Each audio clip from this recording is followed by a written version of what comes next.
Ćao svima koji su danas odlučili da nauče nešto novo. Ja sam Artsusu i danas ću da pričamo 5 stvari koje će ti pomoći da brže naučiš da crtaš.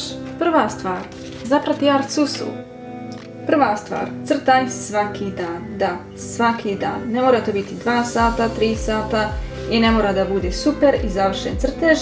Uzmi 5 minuta i crtaj bilo šta. Bolje to nego ništa. Dosadno ti je na času, uzmi crtaj. Drugarca ti kasnije na sastanak, uzmi, crtaj bilo šta.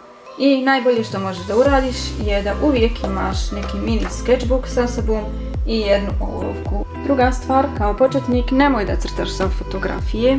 Nažalost, Thomas Shelby nije bio kod mene u kući, tako da sam ja ovo crtala sa fotografije, a za početnika to nije dobra stvar.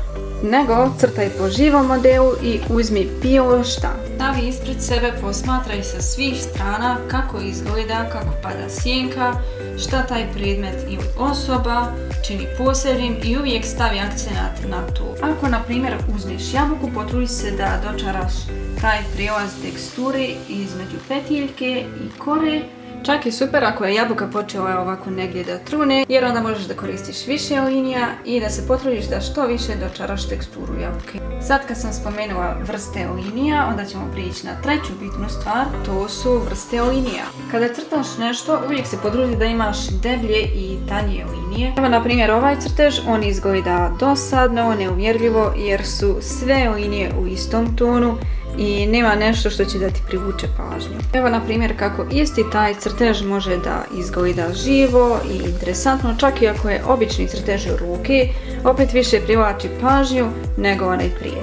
I vidiš koliko različitih linija ima, kako su ove tamne, gdje god je udubljenje i gdje god pada sjenka, uvijek staviš te jače i tamnije linije. Najlakše ti je uvijek da pogledaš svoju ruku, koliko linija ima, kako padaju sjenke, kakva su udubljenja. Vidiš razliku između ove linije i ove linije. Sve što crtaš, nebitno da li je to predmet ili osoba, uvijek ima ono nešto po čemu je poseban. Na primjer, ako neko ima grbav nos ili brkove ili pjegice, bilo šta što ga čini posebnim i lijepim, uvijek se trudi da istakneš to i da staviš akcenat na te stvari. Četvrta stvar je, kada skiciraš, nikad nemoj taj objekat, predmet ili osobu da gledaš dio po dio.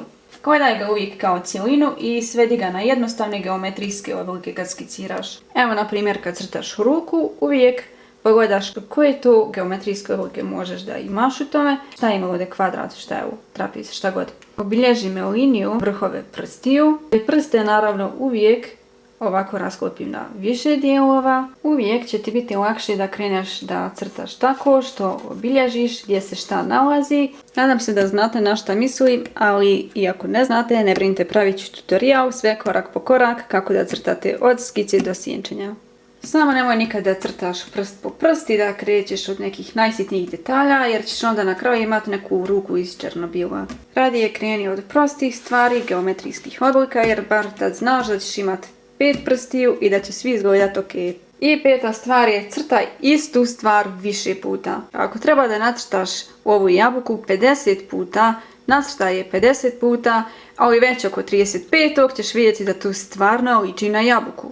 Ja kad sam učila da crtam prste, prvi pokušaj je bio katastrofa i ličio je na krompir. Trećeg pokušaja se i sama bojim i bilo me sramota da ga uopšte i pogledam. Ali ono što je bitno, nakon više puta crtanja, to je konačno počelo da liči na moj palac i ja sam bila presretna. Ta motivacija kad konačno nacrtaš nešto da je ok, je stvarno nešto najbolje što može da ti se desi. Onda uzmiješ i gledaš i diviš se sam sebi, iako to još uvijek nije savršeno i ne mora nikada bude, ali je bolje od onog juče i to je najbitnije.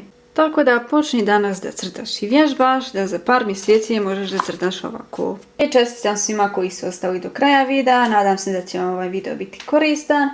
I do sljedećeg videa crtaj da budeš bolje nego što si danas i koristi Artsusu trikove.